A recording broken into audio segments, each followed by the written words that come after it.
standard. Oh no. Oh, fell. Trex is laughing. Hey, white power, you know? Hey. So now going into draft Vitality here. versus Falcons. Yeah, it looks like they're not changing up the drafts. And I guess you don't have to. Right after this, ban out the Fanny and then ban out the Atlas and then like said, oh no, this time they ban out the Selena. And so wait, Falcons takes red side. Yep. And They chose Vitality that. still decides to switch up the draft, which I find interesting. Falcons won last game. They switch up the ban. They ban out the Valentina this time. Vitality wins last game, and they're going to switch up their bans. Instead of trying to run the same exact thing, each team consistently knowing the next game has to be different. I mean, like, here's the thing. That Selena really ruins their early game because if you guys remember in game number 2, Iman on that Paquito tried to help with the Little Wanderer, and then they got it, but then Iman died. So I feel like they're looking at it as, you know what, Selena's doing too much. Even when they're losing, she's doing too much. And I'm trying to see where this translates into something opening up. I mean, it could be the Belleric opening up earlier for the side of Team Falcons. Or the Atlas. It could be the Atlas as well, because they're giving something up. They've been taking away both of those. The Fanny as well as the Atlas. So now they banned the Atlas. I don't know whether they themselves want the Fanny or they don't want to give the Fanny over to Falcons. I think if the Harara's open, then they know that at least they can still take their Barats. The Selena's no longer there, and they have some tradability in the long haul of things. Vitality is the one that's here on the gun, having to make a big decision. Last game, they banned out the Valentina. This time, they have to think about it. Does the Esmeralda indicate that they want to go back to Shogun having a good lane? Oh, yeah. XP with Barats? 100%. Like, this is a draft where you know that Shogun brought the coach out to dinner, and the coach really liked that dinner. It's like, you know what? You're always going to be first pick. Yeah, he paid for dinner. They banned out the Melissa. Now, that's interesting. They're opening up quite a lot here, right? The Valentina's there, Hirara, the Lings, the Fannies. Zushin as well. I don't know about this one. I feel like Barats first pick is still fine. Yeah, honestly, I think they still go Barats. It's like when you know you're visiting for a night, you don't need to worry about being comfortable. You can wear anything. You only have one night you're driving home. When you're staying for a week, now you got to bring your pajamas, got to feel comfortable. I think in these longer sets, you see players revert back to like, what has worked for me? What is comfortable? We've got 2 games on it. Let's figure out a third. Not changing something's a big deal. So you just go to Jushin, Belleric here, I think. Yeah, that's a great play. Belly Boy and Jushin. Sounds good. And then later on, you'll see whether out of all the assassins that's still open, which one do you want? You want the Harara, the Ling, or the Fanny? Because I feel like, judging by game 2, I think Falcons should be really hesitant to pick up that Fanny because there's so much fighters. And Falcons doesn't want the Fanny, then they might have to lock in the Harara here, right? That might be just Harara, Belleric. I would go with that. That sounds very solid. They still have the Ling as an option. If they we haven't seen it, but that could mean that if they're risking never mind, they want the Fanny. They're risking it this one. They want it. I mean, like, it's because they don't want Vitality to have it. I think so too, because Nile is pretty disgusting on that Fanny. So now they have 2 ways to deal with this. Either go Moskov in the gold or go for that Paquito again, just so that you know that Fanny does not have a good target to actually slice in. Paquito and Moskov right now. So Paquito, jungle, Moskov, gold. I mean, like, I'm not against it. It's just very, very honest. Yeah, and you show a lot in these first 3. Bans come up after that. They could go Zushin. Sorry. No, I'm with you. I think Zushin could be good too. I think either team go Zushin is nice. And the Moskov. Or Paquito. Depends on which route you want to go for, right? Because I feel like if you don't secure either or, 100% they're going to get banned. So they pick up the Paquito as well as the Eudora. So that's why picking out the Fanny can be a risk. Basically, all 3 can counter the Fanny here. So that's interesting. Was it a big brain bait? I think by switching into the Selena, leaving the Fanny open, taking the Barats again first. Do we think this was just like they're going to go Fanny to steal it from us, and then we instant counter it? Honestly, I feel like it was a gamble. They're like, guys, there's a chance they will pick it up. If they don't, then we got to figure something else out. But the moment they pick up the Fanny, they're like, all right, we got him. Well, listen, if this is Paquito Gold, if it is going to mix over, then he has an opportunity to pick his matchup that he wants. And Harith is still open, which we haven't seen open for him yet, and he's enjoyed.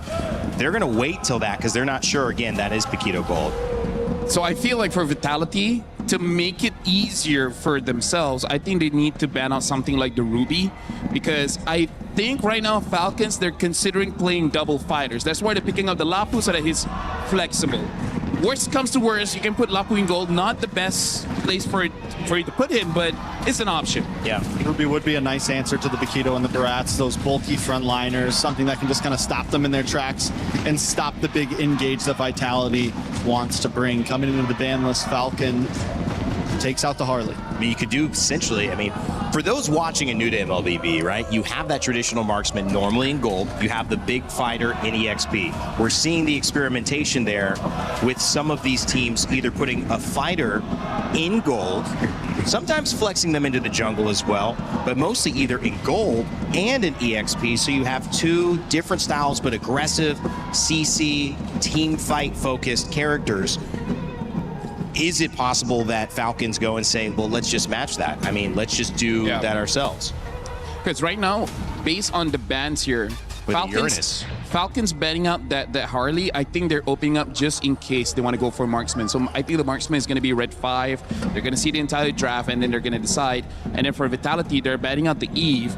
If they ban out something like the Zushin, it basically shows that they want to gank mid for quite a few times. They just don't want these tanky mid laners to be there, lowering the chance of them actually getting a kill. Yeah, they need to make sure, well, they got to make sure that Eudora also has a lot of freedom, and something with that much range, taking out the Eve.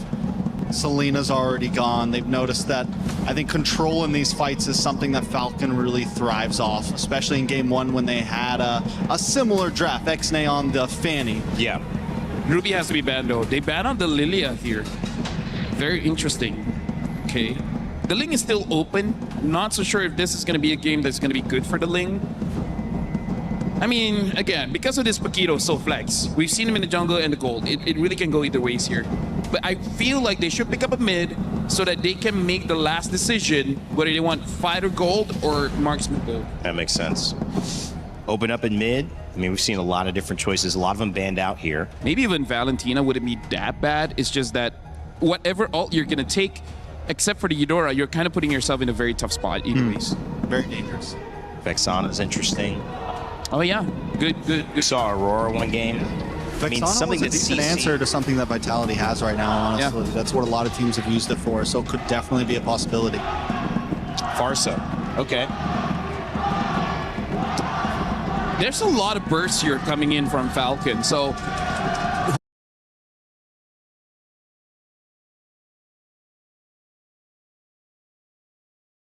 whoever gets caught, the Pharsa can burst out for the first 6 minutes. So I think Falcons, they just want to win the early here. But this draft kind of shows that they might have something like a Claude later on. As their last pick? Claude or Moskov, yeah. Both been played. Claude at a 2-win, 1 loss for Falcons. Moskov 1 win, 0 losses. So both good choices for Super Marco in this tournament so far. Because I feel like the Brody would be stylistic for what they have right now, but there's a chance they're going out against the Bakito in the gold lane. Brody won't have a good time. So I feel like, but I'm worried if that's too much scaling though. Too much scaling in this current meta is pretty bad. Actually, no, I don't think that there's too much scaling. So they pick up the Claude as well as the Kufra here, trying to fight against the Fanny. They're really just trying to counter Fanny here. Everyone except for the Claude. Yeah, I mean, in the Kufra, don't get me wrong, it works against the Fanny, but it is still a high-risk roam. Yeah, there's a lot of roams that they could have gone for. Moskov also would have been great. I guess it's a little less escapability. The Claude can help against this Pharsa. Has the BMI, has a little bit more movement in terms of team fights, and can maybe get away from the Lapu a little bit better. If you want to go double fighters, it's still the Ruby, but I feel like you don't have to. I feel like a Harif or a Moskov should be good here. They pick up the carry, so they just want to make sure that when the Barats exposes himself, they have an answer. So quite balanced here, getting a lot of bursts coming in from the Pharsa as well as Fanny, and then having that shred from the carry.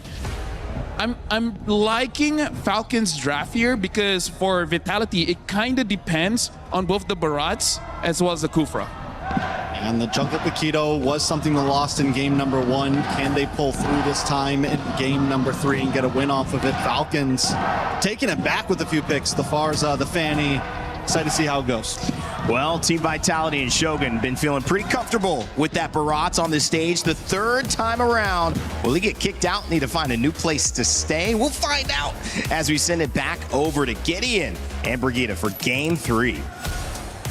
Game 3 begins, and already we are anticipating who is going to bring it to the next level here. Who's going to take another point over the others? The score is 1-1 as we jump on in to the land of Dawn. And Brig, I don't know, these compositions, they're like Digimon. They just keep evolving. You don't know when it stops. You don't know when they have figured out what is the end goal. Yeah, if there's one thing that evolved, we're no longer on all flickers. We at least see 2 Purifies on Team Falcon's side.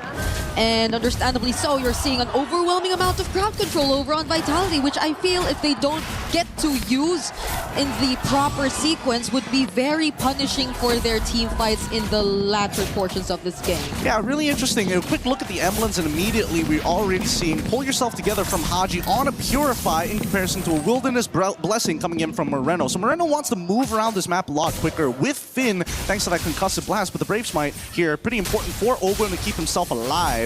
As we see the first couple of interactions, it's just about control. It's about how much we can control this lane and minimize the rotations. Yeah, Finn and Moreno are required to really work together, I feel, especially as because the nature of a Kufra, which I feel like is the reason why we don't really get to see him recently, is also because of the fact that once you go in, there's barely any way for you to disengage, and it's pretty much like you have to at least get a guaranteed stun or set for you to make sure that you get to maximize this hero to its fullest potential, because if not, it will be very easy for Falcons, considering their lineup too, to just go in for the punish. And that's a quick rotation you're seeing from Haji. Okay. Potential engagement from Finn as well. I don't think they want to do this right now, right? Nobody's level 4 at the right time, and more importantly, as much as they want this EXP crap, which Shogun gets, no problem, but I don't see Falcons finding First Blood just yet. Not until we see Ilhaji hit level. Oh my goodness, Moreno so close. Oh, he walks out just at the very edge. Gets caught. Yeah, I probably thought there was a bit more grass. But okay. Oh, it's not even the Tyrant's Revenge that catches him first. It's just gonna be a Detona's Welcome from Shogun. Ah, Shogun's really good with the Detona's Welcome. It's actually kind of crazy, but here comes Haji. Okay, Finn, he's gonna show himself. They have enough idea of where Vitality are currently positioned. Kyle's still gonna go window. There is no Ball of Lightning anymore from Moreno to land the stun, but Finn is still gonna be there. They're trying to focus on Haji this time, and Nile will just really secure the objective. Hold on. Flap goes in. They still want to fight, but Vitality don't. I'm surprised that they didn't even want to like let the Feathered Airstrike rip or like try to force out. They knew that, okay, Shogun should be okay here, I would assume. He's max stacked out. There's no chance that Kyle's going to be able to cut him down just yet. Not without a little bit of help here. But on the opposite end, I was really expecting like Haji to try and make something happen, force somebody to flicker, force them to flicker forward or anything, because losing their battle spells on the side of Vitality is a lot more punishing compared to the Falcons. Yeah, so the one's on all flicker, but they dealt with that first objective really, really well. I mean, that immediate transition from just taking out Flap, which I feel also shouldn't have been the case, but I guess it was just a bit too unexpected for Vitality to just jump on him at the same time too.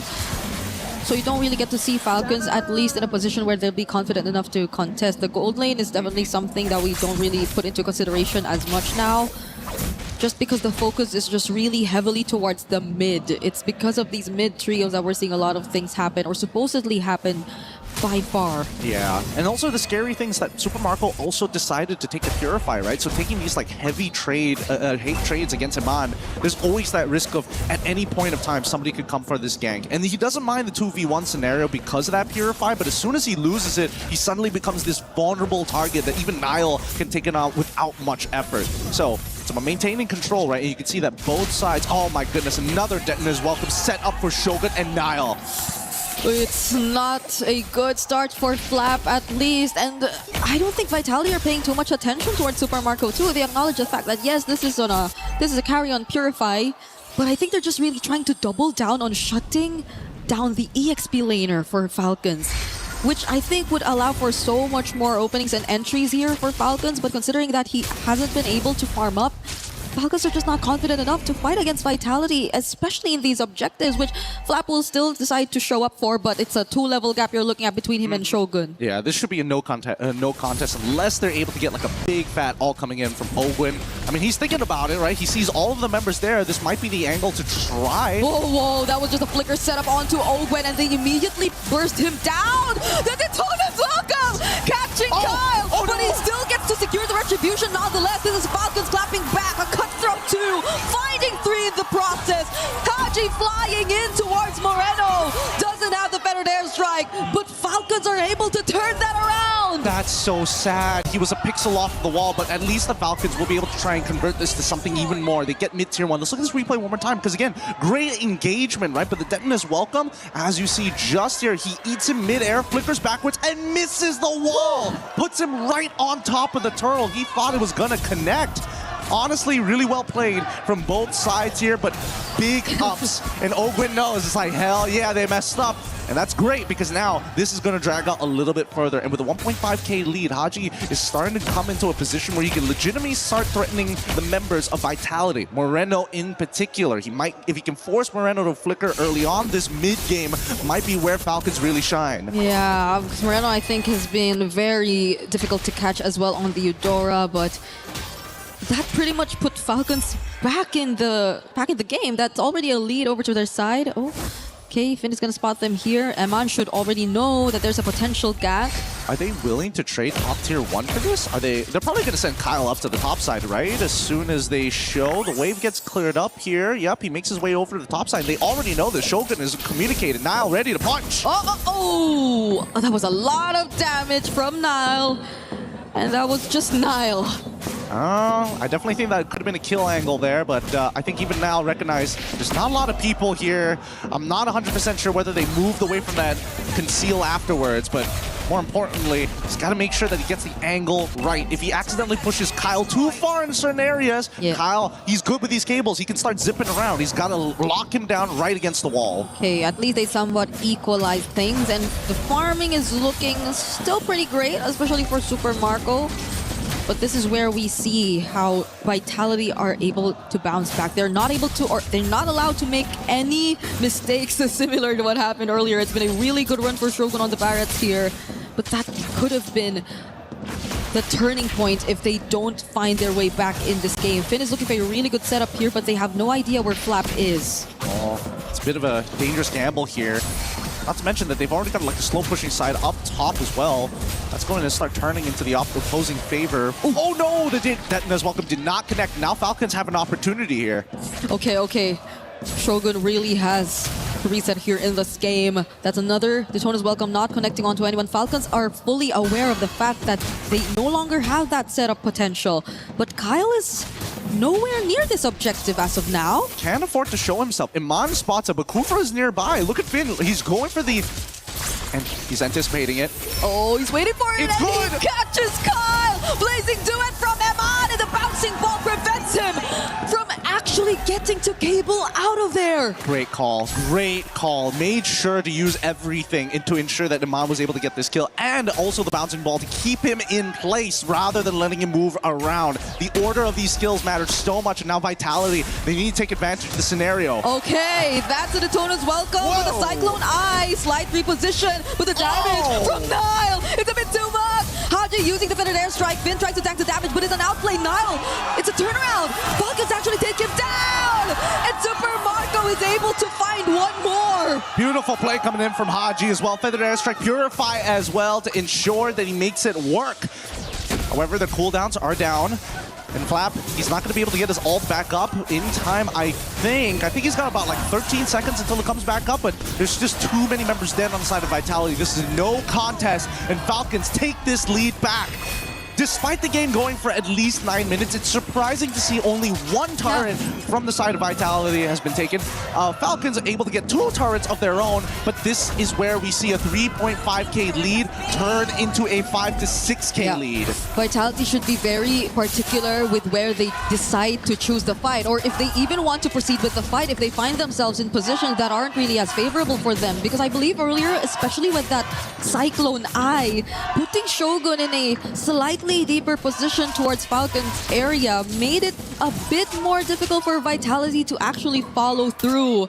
And so with that, it was another clear punish from Falcons, and it's a huge win for them because gold lead, map control, everything's just now all over to their side with just that single play. And that's exactly what they want for it. These are the big momentum shifts that you expect to see in a game of this high level. Oh my goodness, okay. Some big spells being thrown on, and Super Marco just lost his flicker, walking up too close and getting hit by that ball lightning on top of the superconductor, allowing it to go become a bit of an AoE in small areas. Moreno, he's looking for that big one shot, and I'm worried for it, right? If Super Marco makes a mistake and walks up too far, even though you do apply yourself with the Purify and take away the superconductor, if Moreno just 1-2s into the ult, I think there's a pretty high chance of you just exploding out of nowhere. Yeah, at this point, I think it's just really Vitality forced to maybe find a different combo. It could be maybe Finn and Niall. There's a lot of damage you could expect, but Finn decides to go in instead, and together with Eman, they blast Super Marco! The perfect pickoff and start to this team fight, only if Niall makes it out alive, but he doesn't. Flap actually goes for the chase. 4-man Landshaker to land it towards Team Vitality, but the re-engage, they still want to fight! The Daytona's welcome! And it's Kyle, they catch a successful land on the wall this time, but he still finds the wall spam! Holy cow, he nearly killed 2 people there. Haji, if he just had a little bit more damage, I think they would have been able to secure it, but oh my god, that should be the Trinity complete for Iman at this point of time. He was building up to it, didn't find it, and then eventually got it, but you gotta give it up for Shogun here. A great engagement coming in from Finn. They outplay it with the help of Iman, but right at this very moment where you're expecting the cleanup, you're expecting Haji to be able to hit that fat stun after the Landshaker. The charge, the instant detonator's welcome. What a reaction from Shogun. And this time it landed, but with that very brief amount of time that Kyle got, it's still crazy to think that he was nearly able to outplay at least 2 members of Vitality, as you mentioned. You do want to put him close to the wall, but that's also something he wants. So at the same time, you maybe should position yourselves away from it. It maybe should only be Shogun near the wall if ever you do try to go for that exact same setup later on. Hey, that's the truth of it all, right? Sometimes you just get overly eager and forget how big some of these abilities actually are, but Haji is now starting to become a legitimate problem, right? Iman, he's got to be careful. Every time he uses that BMI, which is why what he's doing every single time he drops it down, he walks up forward, hopes to get a reaction, and then takes the BMI away, begging for Falcons to say, hey, one of you have to make a move first. Eman will get his flicker in 10 seconds, though. They will be ready to take on this fight. Same for Moreno. Oh, Finn. Kyle already flies in, though. Finn charging! Kyle secures the objective nonetheless, though, and Niall gets bursted down by Super Marco. Shogun looking like the next target. Daytona's welcome out. Finn trying to run away. Emma blazing, do it just to make it to safety, but he fails. Vitality are just scrambling to get back to their base. Falcons are dealing a bit too much damage. It's a little too much to handle here. Big mistake coming in from Finn, unfortunately. Tries to go behind the pit to intercept, but ends up hitting nothing. He's still holding on to his ult, and so far, they need a defense. They're going to pull it first. Pull it down to the bottom side. It's just Finn and Shogun, but they're just being torn down to pieces by Super Marco on the carry. Moreno gets jumped on by Flap. 3-man stun, but Falcons are in the base. They take this game 2-1. Nothing too surprising in this game. We knew that this game would end with a big bang at the very least. Unfortunately, that came out of Vitality's side. A single misposition on the Lord ended up their entire backline was exposed. This is why I was thinking maybe Cho would have been a better option.